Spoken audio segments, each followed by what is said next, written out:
La maturation, ça sert à rehausser le goût de la viande et à attendrir la viande.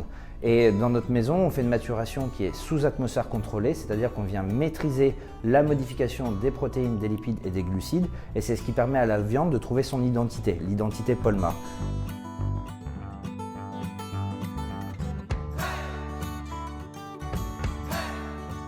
On a posé ce nom-là à ce procédé, qui est la très haute surgélation, sauf qu'à la différence d'une haute surgélation standard, on prive la viande d'humidité et d'oxygène grâce à un operculage qui nous permet de conserver la viande pendant des années sans avoir de modification du goût, de la tendreté ou de la jutosité.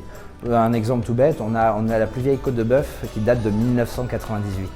Ça évite déjà d'avoir des pertes pour les producteurs, d'éviter le gaspillage, et ça permet aussi de respecter la qualité du produit.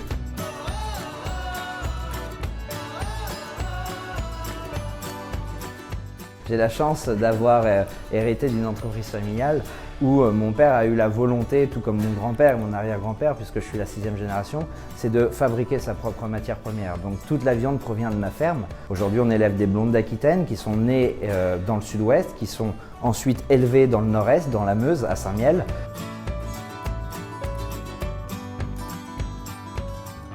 Pour moi, un bon produit, c'est un produit qui est avant tout compris et maîtrisé lors de sa fabrication et qui est fait avec de la passion, tout simplement.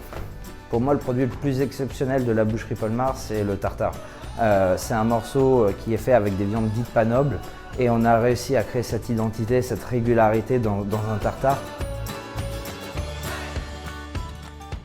Ce qui est sûr, c'est que la démographie dans le monde évolue de façon rapide et ce qu'il faut, c'est préserver cette agriculture, cet élevage artisanal qu'on connaît aujourd'hui.